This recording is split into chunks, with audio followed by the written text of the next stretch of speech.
আমার বন্ধুগণ ৫২,০০০ বর্গ কিলোমিটার বাংলার জমিনে কোরআনের রাজ কায়েম করার স্বপ্ন দেখে যারা জেল খাটে তারা দরকার ঠিক কিনা? এই বাংলার জমিনে কোরআনের হক কথা বলে যারা, দ্বীন ইসলামের কথা বলে যারা, তারাই জেল খাটে। মুনাফিক মার্কা মুসলমান কোনদিন জেল খাটে না, দরকার ঠিক কিনা? আমরা বলতে চাই এই জমিন শাহজালালের জমিন, শাহপরানের জমিন, শাহ মাকদুমের জমিন, খান জালালির জমিন। এই জমিন ইসলামের বিরোধিতা করা হলে মুসলমান জীবন দেবে, শহীদ হবে, ফাঁসির কাস্তে ঝুলবে, তারপরে মুসলমান বাতিলের কাছে মাথা তো করবে না। কারা কারা প্রস্তুত? হাত তুলে দেখায় দাও।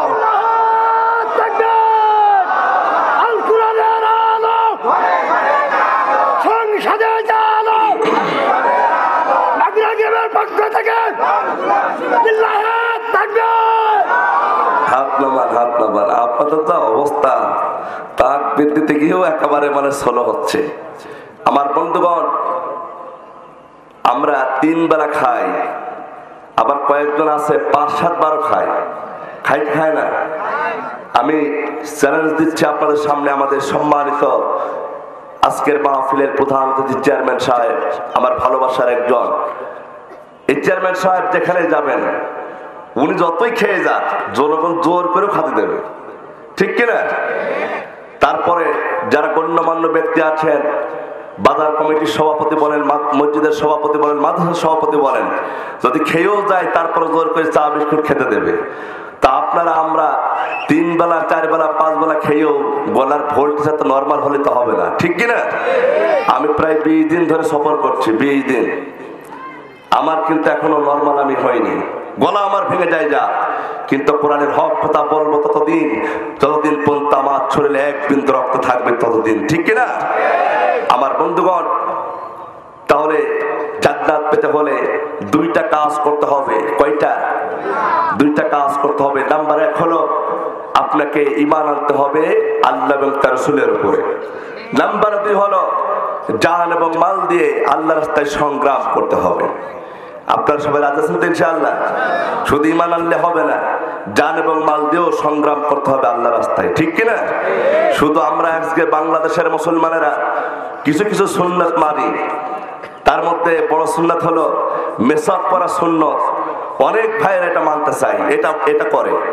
আবার দাড়ি রাখা সুন্নত, ভালো কথা, দাড়িও বিশাল বড় রাখবে, টুপি মাথায় দিবে, ঠিক আছে। পাঞ্জাবির ঝুল একেবারে যতটুকু দরকার তার থেকে বড় করবে, কিন্তু আসল জায়গায় যে দাঁত ভাঙা সুন্নাত, ইসলামের জন্য রক্ত দেওয়া সুন্নাত, ইসলামের জন্য জীবন দেওয়া সুন্নাত, ইসলামের জন্য জেল খাটা সুন্নাত, ইসলামের জন্য ফাঁসির কাস্তে ঝোলা সুন্নাত, এই সুন্নাত অনেক মুসলমান মানতে চায় না, দরকার ঠিক কিনা?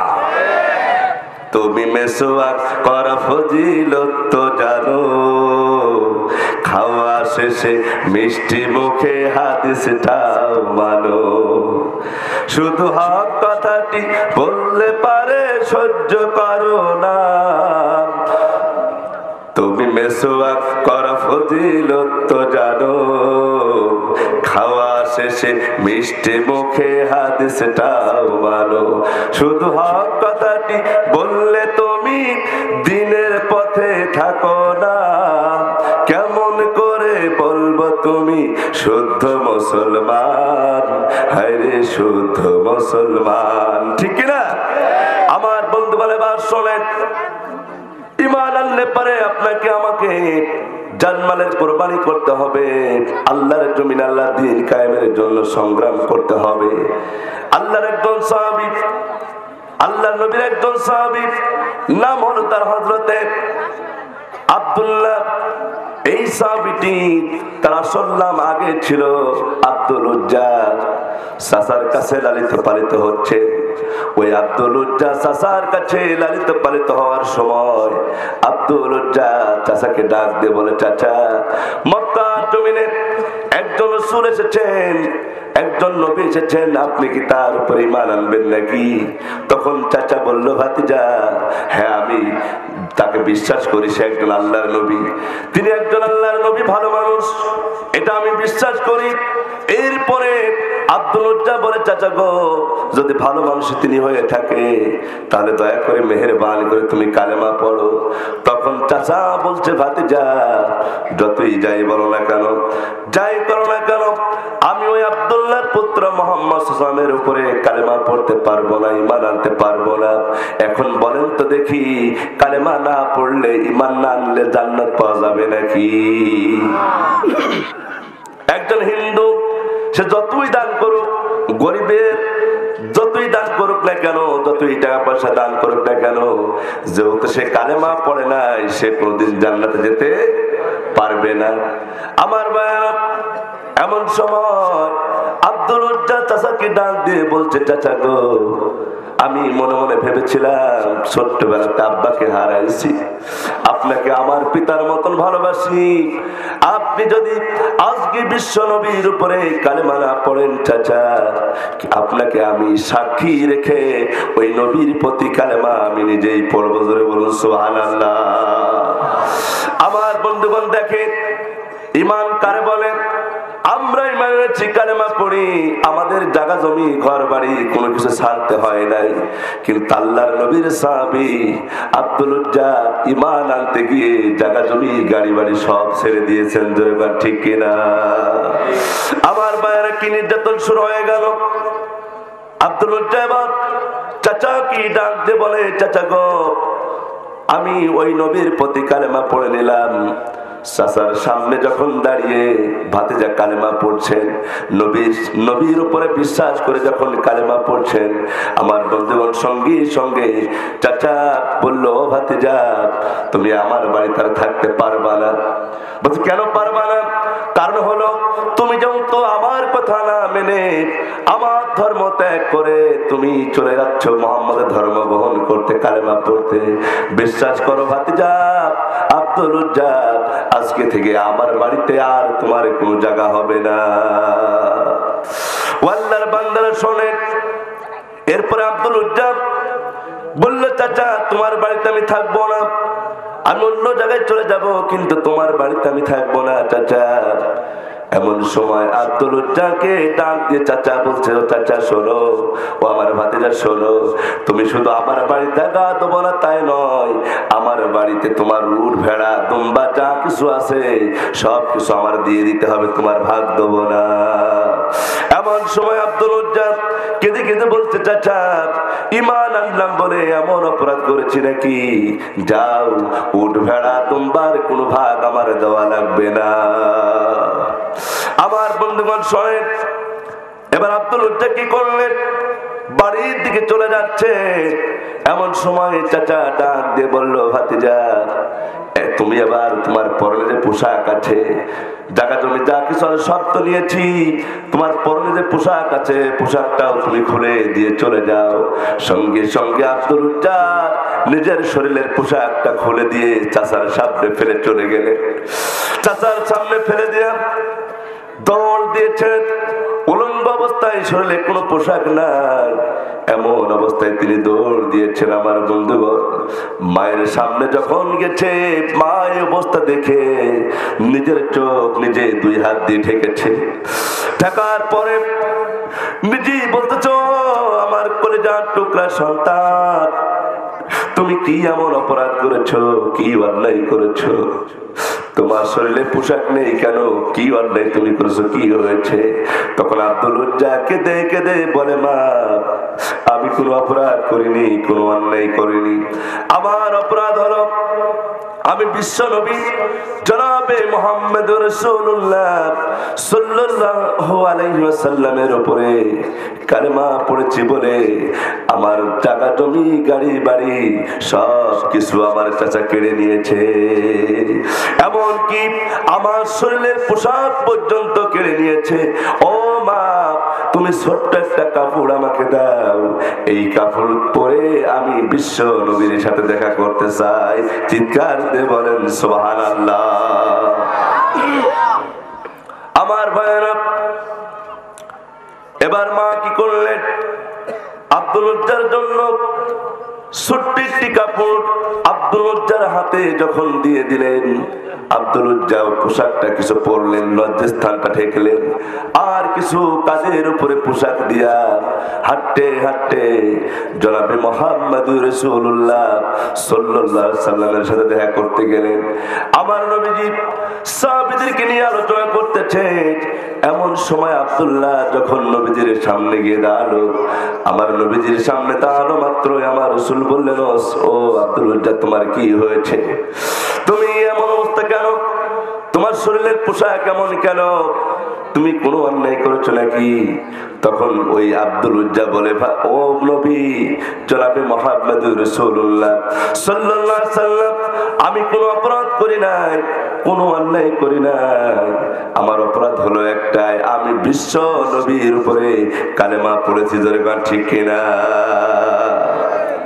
আমার বন্ধুগণ, এমন সময় আমার নবীজি জনাবে মুহাম্মদুর রাসূলুল্লাহ সাল্লাল্লাহু আলাইহি ওয়াসাল্লাম আব্দুল্লাহকে, ওই আব্দুল উজ্জাকে ডাক দিয়ে বলে, আব্দুল উজ্জা, তুমি যেহেতু কালেমা পড়েছো, আজকে থেকে তোমার নাম আর আব্দুল উজ্জা থাকবে না, আমি বিশ্ব নবী তোমার নাম রেখে দিলাম আব্দুল্লাহ।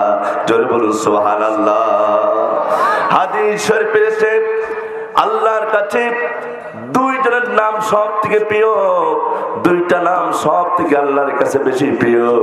তার মধ্যে একটা নাম হলো আব্দুল্লাহ, আর একটা নাম হলো আব্দুর রহমান। জোরে বলুন সুবহানাল্লাহ। সেই আব্দুল্লাহ নতুন ইসলাম কবুল করেছেন। সে আব্দুল্লাহর মনে মনে ইচ্ছা হয়, আমি কোরআনুল কারীম বিশ্ব নবীর সামনে তেলাওয়াত করব, এমন চিন্তা তিনি করলেন। আমার নবীজির সাথে এক নয় দুই নয়, বরং ৭০ জন সাহাবী তারা থাকতেন। আমার নবীর কাছে কোরআন শিখতেন, হাদিস শিখতেন, আর এইগুলো তারা আমল করতেন। আব্দুল্লাহ সেই জায়গায় থাকতে লাগলেন, বাড়ি আর ফিরে গেলেন না। আমার নবীজি আব্দুল্লাহ থাকার জায়গা করে দিলেন। আল্লাহর বান্দারা দেখেন, আব্দুল্লাহ এমন একজন আল্লাহর বান্দা, ঈমান আনতে গিয়ে কোনো কিছুই সে আনতে পারে নাই। জোরে বল ঠিক কিনা? আমার নবীজি আব্দুল্লাহ কি বলল, আব্দুল্লাহ তোমার আর কোনো চিন্তা নাই, কোনো টেনশন নাই, তুমি আমার সাথে থেকে যাবা, এই সাহাবীদের সাথে তুমি থেকে যাবা। আব্দুল্লাহ মসজিদে আছেন, সাহাবীদের সামনে প্রতিদিন কোরআনুল কারীম সে তেলাওয়াত করে। আমার বন্ধুগণ সাহাবীরা রাতের বেলা যখন ঘুমিয়ে পড়ে, আব্দুল্লাহ ওই সময় জোরে জোরে আওয়াজ করে কোরআনুল কারীম তেলাওয়াত করে।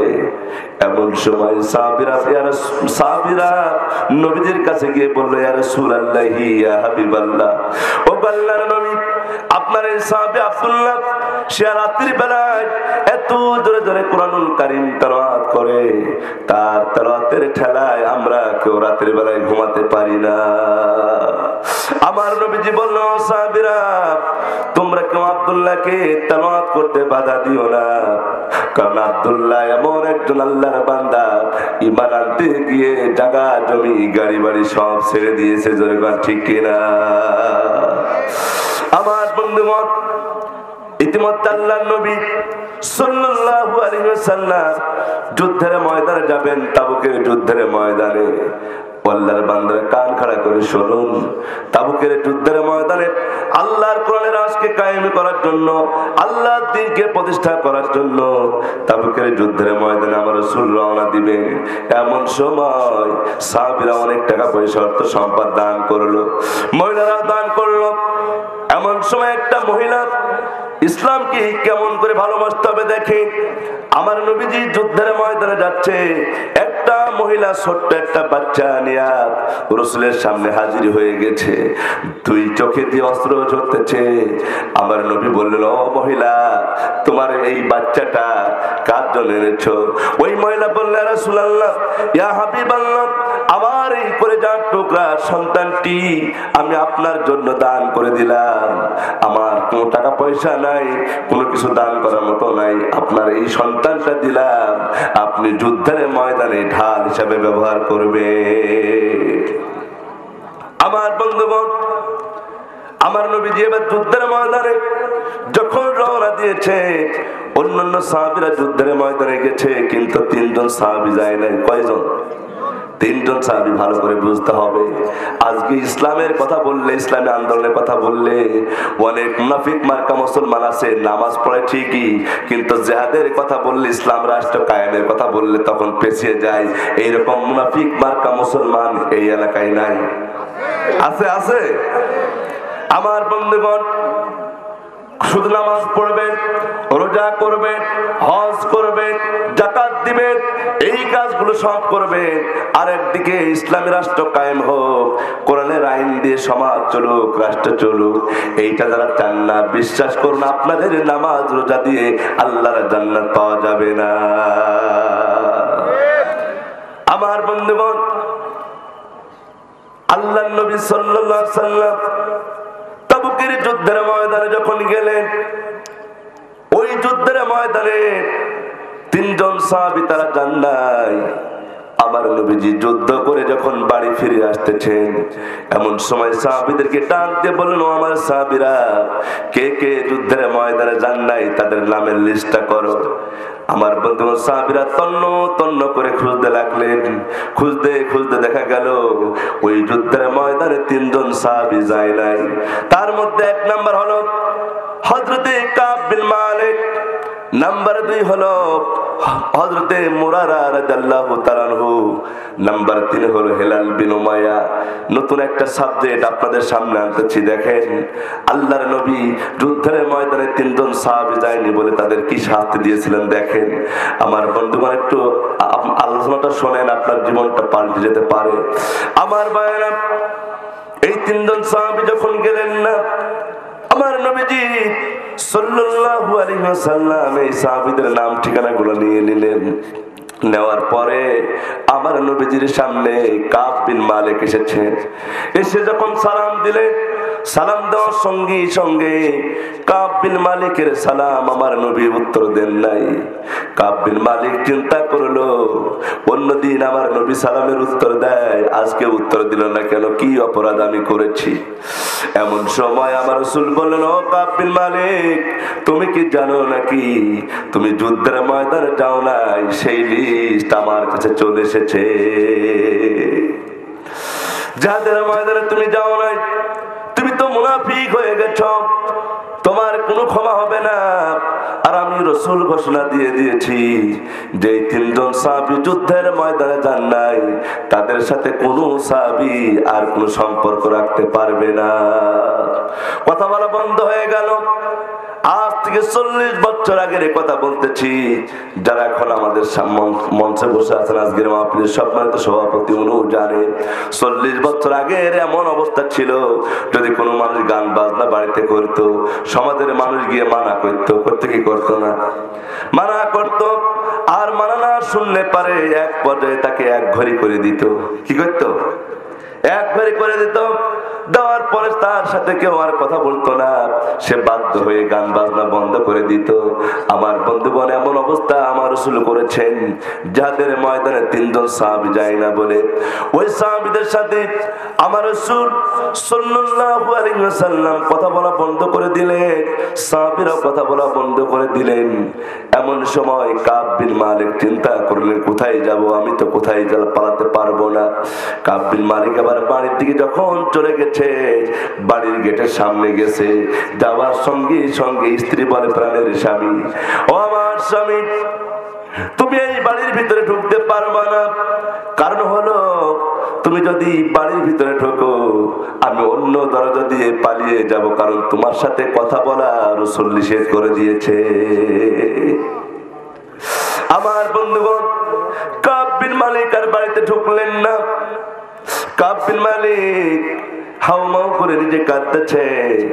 তিনার 3টা সন্তান আছে। কয়টা সন্তান? 3টা সন্তান। একটার বয়স 8 বছর বয়স, আর একটা 6 বছর, আর একটা 4 বছর। এই তিনটা সন্তানকে তিনি ডাক দিয়ে বলছেন, আমার সন্তানেরা আমার কাছে আসো। সন্তানেরা কেঁদে কেঁদে বলছে, তুমি নাকি জিহাদের ময়দানে যাও নাই বাবা, তোমার সাথে কথা বলা রাসূল মানা করে দিয়েছে, আমরা কথাও বলতে পারবো না। আমার বন্ধুগণ, এমন সময় আমার নবীজি সাল্লাল্লাহু আলাইহি ওয়াসাল্লামের হুকুম মেনে 3টা সন্তান ওই বাপের আমাদের সামনে হলো না, কোনো কথা বললো না। কাব বিন মালিক চিন্তা করলো, এই দুনিয়া আমার জন্য সংকীর্ণ হয়ে গেছে, এই দুনিয়ায় আমি আর বেশি দিন থাকতে চাই না। যেখানেই যায় সাহাবীদের সাথে আর কোনো কথা হয় না। কাব বিন মালিক একেবারে অস্থির হয়ে যাচ্ছে। শেষ পর্যন্ত কাব বিন মালিক আল্লাহর দরবারে কেঁদে কেঁদে বলছেন, আল্লাহ, রাসূলের দরজা আমার জন্য বন্ধ হয়ে গেছে, সাহাবীদের দরজা আমার জন্য বন্ধ, বাড়িতেও ঢুকতে পারলাম না। ও আল্লাহ, কিন্তু তোমার দরজা তো খোলা আছে। আল্লাহ, বান্দা যত বড় গুনাহ করুক না কেন, অপরাধ করুক না কেন, তুমি আল্লাহ বান্দার গুনাহ তো মাফ করে দিতে পারো। জোরে গান ঠিক কিনা? আমার বন্ধুগণ, এক নয় দুই নয়, ওই তিনজন সাহাবী 40 দিন পার হয়ে গেল, 41 দিন পার হয়ে গেল, এমন করে খাওয়া দাওয়া সব বন্ধ করে দিয়েছেন। শেষ পর্যন্ত কাঁদতে কাঁদতে যখন 50 দিন হয়ে গেছে, আল্লাহ রাব্বুল আলামিন ওই তিনজন সাহাবীর তওবা আল্লাহ কবুল করে নিয়েছে। এই জন্য আমাদের বিপদ হলে পারে, ভুল করলে ক্ষমা চাবো কার কাছে? আসতে বলবেন না, কার কাছে? আল্লাহর কাছে ক্ষমা চাবো। অপরাধ আমাদের হয়ে যেতে পারে, ভুল আমাদের হয়ে যেতে পারে, গুনাহ হয়ে যেতে পারে, কিন্তু আল্লাহ রাব্বুল আমিন বলছেন, ইয়া আমার বান্দারা, লা তাকনাতু মির রাহমাতিল্লাহ, তোমাদের গুনাহ যত বড় হোক না কেন, অপরাধ যত বড় হোক না কেন, তোমরা আমার রহমত থেকে কেউ লোরাস হবে না। তোমাদের গুনাহ যদি একটা ছোট বড় খালের মতন হয়ে যায়, আমার রহমত হচ্ছে বিশাল বড় সাগরের সমান। তোমাদের গুনাহ যদি বিশাল বড় সাগরের সমান হয়ে যায়, আমার রহমত হচ্ছে আকাশের সমান। আর তোমাদের গুনাহ যদি একটা বিশাল পাহাড়ের মতন হয়ে যায়, আমার রহমত হচ্ছে সপ্তম আকাশের সমান। ধরে বলুন সুবহানাল্লাহ। সব সময় ক্ষমা চাবো কার কাছে? আমার ভাইয়েরা, আজকে যারা এসেছেন মাহফিলে, অনেকেই ঠিক মতো নামাজ পড়েন নাই, অনেক বছর হয়ে গেল ইসলাম সঠিকভাবে মানা হয় নাই, অনেক বছর হয়ে গেল রোজা ঠিক মতো রাখতে পারেন নাই। সামনে আমাদের রোজার মাস আছে, এখন থেকে প্রস্তুতি নিতে হবে। আমার নবীজি সাল্লাল্লাহু আলাইহি সাল্লাম এই শাবান মাস পেলে তিনি একটা দোয়া পড়তেন, আল্লাহুম্মা বারিক লানা ফি রজব ওয়া শাবান ওয়া বাল্লিগনা রমাদান। জোরে বলুন আল্লাহু আকবার। আল্লাহর নবী রমজান মাসের আগে এই শাবান আর রজব মাস পেলে তিনি দোয়া করতেন, আল্লাহ আমাকে রজব এবং শাবানের বরকত দান করো, আর কিয়ামতের দিন কঠিন জাহান্নামের রমজান পর্যন্ত আমাকে পৌঁছায় দাও, যাতে করে রোজা রেখে আমি যেন আল্লাহ তোমার জান্নাত যেন অর্জন করতে পারি। জোরে বলুন সুবহানাল্লাহ। আমার ভাইয়েরা, একজন সাহাবীর কথা মনে পড়ে গেল। ওই সাহাবী মহিলা সাহাবী ছিলেন, গোপনে তিনি জিনা করেছেন। জিনা করার পরে রাসূলের কাছে এসে বলছে, রাসূলুল্লাহ ইয়া হাবিবাল্লাহ, আমি তো অনেক বড় অপরাধ করেছি। রাসূল বলল, কি অপরাধ করেছো বলো? ওই মহিলা তখন কেঁদে কেঁদে বলে, ইয়া রাসূলুল্লাহ ইয়া হাবিবাল্লাহ, আমি যে গুনাহ করেছি এই গুনাহ আমার আল্লাহ কোনোদিন মাফ করবে না। ও আমার মা বোনেরা, কান খাড়া করে শোনো, হতাশ হওয়ার কোনো কারণ নাই, নিরাশ হওয়ার কোনো কারণ নাই। হাদিসের গল্প নামক হাদিসটা এসেছে, আল্লাহর নবী বলেছেন, যদি কোনো বান্দা খাঁটি ভাবে তওবা করে, ওই মহিলাকে যে আল্লাহ মাফ করে দিয়েছেন, আল্লাহ তাআলা এখনো বান্দার গুনাহ মাফ করে দিবেন। জোরে কোন ঠিক কিনা?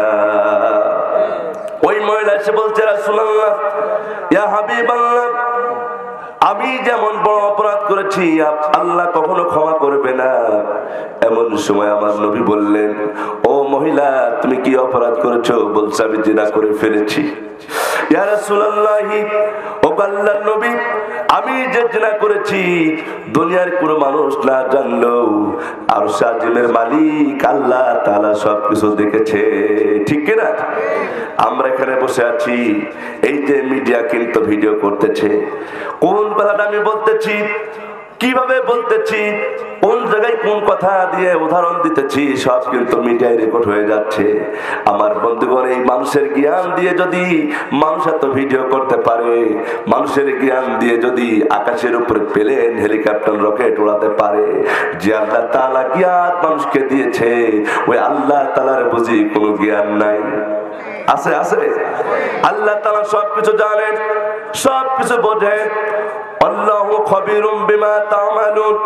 এমন কি মানুষের মনের খবর, মানুষের অন্তরের খবর আল্লাহ পাক জানেন। আমার বন্ধুগণ, দিলটা একটু নরম করে কান খাড়া করে শোনেন। আজকে আপনাদের জন্য যারা হতাশাগ্রস্ত হয়ে গেছেন, আল্লাহ আমাদের মাফ করবেন, তাদের জন্য এই ওয়াজটি। আজকে থেকে নিয়ত করতে হবে জীবনে আর কোনোদিন গুনাহ করব না। আজকে থেকে নিয়ত করতে হবে কোনোদিন আর শয়তানি কোনো কাজ করব না। আজকে থেকে নিয়ত করতে হবে খারাপ কাজগুলো ছেড়ে দিয়ে সামনে নিয়ত করব ভালো কাজ করার জন্য। বা ঠিক কিনা? ওই মহিলা এসে বলছে, রাসূলুল্লাহ, ইয়া হাবিবাল্লাহ, আমি যে গুনাহ করেছি এই গুনাহ হলো জেনার গুনাহ করে ফেলেছি। আমার নবীজি মুখ ফেরায় নিলেন। আবার মহিলা বলছে, হুজুর, আপনি যতই মুখ ফেরায় নেন না কেন, আমি জেনা করেছি, এর বিচার দুনিয়াতে যদি না করেন আল্লাহ আমাকে ছাড়বে না। আমার ভাইয়েরা, রাসূল আবার মুখ ফেরায় নিলেন। দ্বিতীয়বার যখন ওই মহিলা রাসূলকে ডাকতে বলল, ইয়া রাসূলুল্লাহি, ইয়া হাবিবাল্লাহ, দয়া করে মেহেরবানি করে আপনি আমার কথাটা শুনুন, আমাকে বিচার করুন। ওই মহিলা যখন এমন কথা বলল, আমার নবীজি তিনবার শোনার পরে মহিলাকে বলল, মহিলা, সহিহ হাদিসের কথা কিন্তু আমি বলতেছি, বুখারী মুসলিমের বর্ণনা। এমন সময় আমার নবীজি ওই মহিলাকে ডাকতে বলল, মহিলা রে, তোমার জিনা করার কারণে তোমার গর্ভে কোনো সন্তান হয়েছে নাকি? তখন মহিলা ডাকতে বলে, ইয়া রাসূলুল্লাহি, ইয়া হাবিবাল্লাহ, এই জিনা করার কারণে আমার গর্ভে আল্লাহ একটা সন্তান দিয়েছে। এমন সময় আমার নবী বলল, ও মহিলা, তুমি জিনা করেছো, তুমি অপরাধ করেছো, কিন্তু তোমার পেটের বাচ্চা তো কোনো অপরাধ করে নাই। আপনারা বলেন, মাসুম বাচ্চার কি কোনো অপরাধ আছে নাকি? আছে? মা বাবা হয়তো অপরাধ করতে পারে, কিন্তু মাসুম বাচ্চা যে পেটের ভিতর আছে তার তো কোনো অপরাধ নাই। এমন সময় আমার নবীজি বলল, যাও যাও, তুমি বাড়িতে ফিরে যাও। তোমার সন্তান যখন হয়ে যাবে, ডেলিভারি হয়ে যাবে, ডেলিভারি হয়ে যাওয়ার পরে ওই সন্তান তুমি 2 থেকে 2.5 বছরের দুধ পান করাবা। সন্তান যখন বড় হয়ে যাবে, অন্য খাবার খাওয়া শিখবে, তখন আমার কাছে চলে আসবা। এমন কথা বলার সঙ্গী সঙ্গী মহিলা কাঁদতে কাঁদতে বাড়িতে চলে গেলে, যাওয়ার পরে বাড়িতে সেজদা দেয় আর আল্লাহর দরবারে কেঁদে কেঁদে বলে, আল্লাহ, আমার গুনাহ কি আর মাফ হবে না? ও আল্লাহ, যে ভুল করেছি, যে গুনাহ করেছি, আল্লাহ দয়া করে মেহেরবানি করে আমার গুনাহ তুমি মাফ করে দাও। আল্লাহর কাছে এমন করে কাঁদতে লাগলেন আর সিজদায় পড়ে পড়ে কাঁদতে লাগলেন। শেষ পর্যন্ত যখন সন্তানটি দুনিয়াতে চলে আসলো, ওই সন্তানের 2 থেকে 2.5 বছর দুধ পান করার পরে সন্তান যখন অন্য খাবার খাওয়া শিখলো, তখন ওই মহিলা আমার নবীজির সামনে আবার সন্তান সাথে করে এসেছেন। আসার পরে আমার নবীজি ওই মহিলাকে দেখলেন আর ওই ছোট বাচ্চাটা নবীজি নিজে হাতে নিয়ে নিলেন। নেওয়ার পরে আমার নবীজি বললেন, সাহাবীরা, তোমাদের মধ্যে কেউ আছো নাকি এই মাসুম বাচ্চাটাকে লালন পালন করবে? এই মাসুম বাচ্চাটাকে যে লালন পালন করতে পারবে, এতিম মানুষটার যে লালন পালন করবে, আমি বিশ্বনবী ঘোষণা দিলাম, সেই বান্দা এতিমের সাথে আল্লাহর জান্নাতের মেহমান হয়ে যাবে। একজন সাহাবী দাঁড়িয়ে গেলেন, তিনি বলছেন, রাসূলুল্লাহি, ইয়া হাবিবাল্লাহ, আমি ওই মহিলাটার সন্তানটা আমি নিয়ে নিলাম। ওই সাহাবীটা সন্তানটা নিয়ে চলে গেল। দেখেন আল্লাহর বান্দারা, রাসূল কিন্তু কোরআনের আইন দিয়ে বিচার করেছে। আজকে আমার দেশে কোরআনের আইন দিয়ে বিচার আছে নাকি? চুরি করে একজন, জেল খাটে আরেকজন, ঠিক কিনা? যুদ্ধ অপরাধী একজন, আর একজন মিথ্যা যুদ্ধ অপরাধী হয়ে 13টি বছর কারারুদ্ধ জীবন যাপন করে আমাদের মাঝ থেকে বিদায় নিয়েছে, দরকার ঠিক কিনা? আমার বিশ্বাস ওই কোরআনের পাখির শেষ হাসিটা একদিন না একদিন বাংলার জমিন ইসলামের বিদায় হবে, সেই হাসি দরকার ঠিক কিনা? আমার বন্ধুগণ, ওই মহিলার কাছ থেকে বাচ্চাটা নেওয়ার পরে অন্য একজন সাহাবী যখন দিয়ে দিলেন, আমার নবী সাহাবীদের বললেন, সাহাবীরা, জিনাকারীর বিচার হলো বুক পর্যন্ত খুঁড়তে, গর্ত খুঁড়তে হবে, খোঁড়ার পরে বুক পর্যন্ত পুঁতে মারতে হবে, তারপরে পাথরে মেরে মেরে তাকে দুনিয়া থেকে বিদায় করে দিতে হবে। দরকার ঠিক কিনা? লিল্লাহি তাকবীর, লিল্লাহি তাকবীর। আবু বকর সিদ্দিক ভাইয়ের আগমন, শুভেচ্ছা, স্বাগত। মাগুরা পাড়ার পক্ষ থেকে লাল গোলাপ শুভেচ্ছা। লিল্লাহি তাকবীর, আল্লাহু আকবার। আমার বন্ধুগণ, যে কথা বলতেছিলাম, আমার প্রাণ প্রিয় ভাই মাহফিলে চলে এসেছেন, আর কথা বলবো না, কিন্তু সংক্ষিপ্ত আকারে 2-1 মিনিটে শেষ করে দিতে চাই। আমার বন্ধুগণ, এবার ওই মহিলাকে পাথর দিয়ে মারার জন্য রাসূল সাহাবীদের অর্ডার করলেন, গর্ত খনন করা হয়েছে। গর্ত খুঁড়ে ওই মহিলাকে যখন ওই গর্তের ভিতরে বুক পর্যন্ত পুঁতে দেওয়া হলো, আমার বন্ধুগণ, সঙ্গে সঙ্গে আল্লাহর নবী সাল্লাল্লাহু আলাইহি সাল্লাম সাহাবীদেরকে বললেন, তোমরা পাথর মারতে শুরু করো।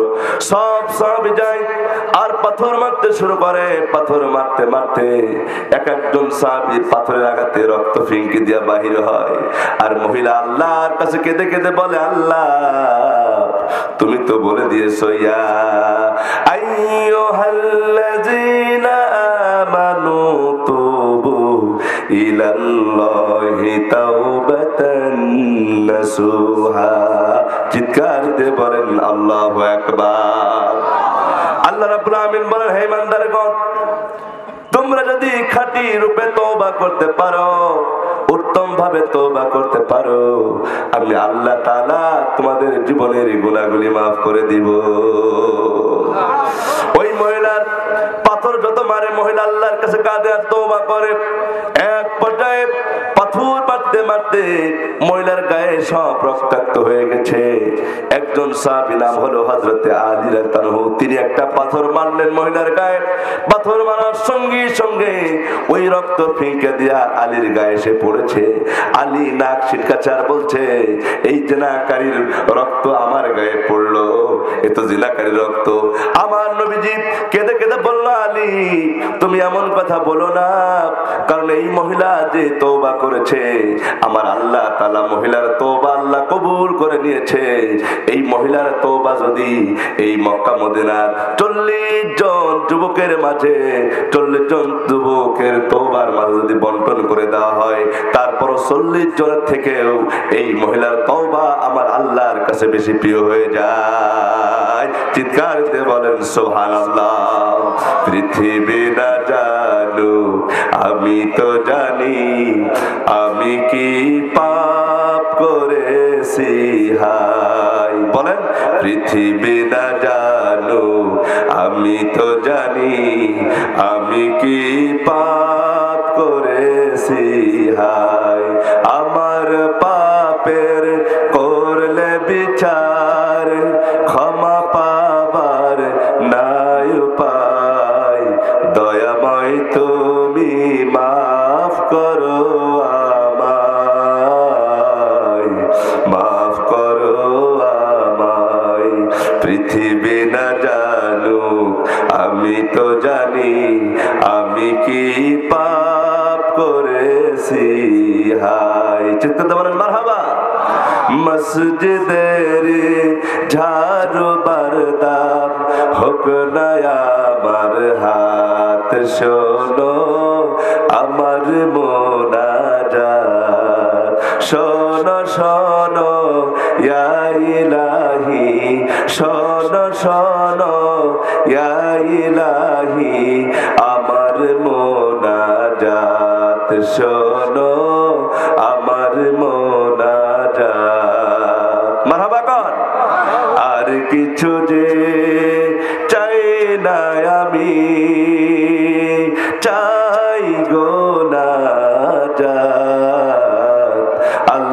তোমার কাছে আমার এই মোনাজাত, আল্লাহ তোমার কাছে আমার এই মোনাজাত। চিৎকার দিয়ে বলেন মারহাবা।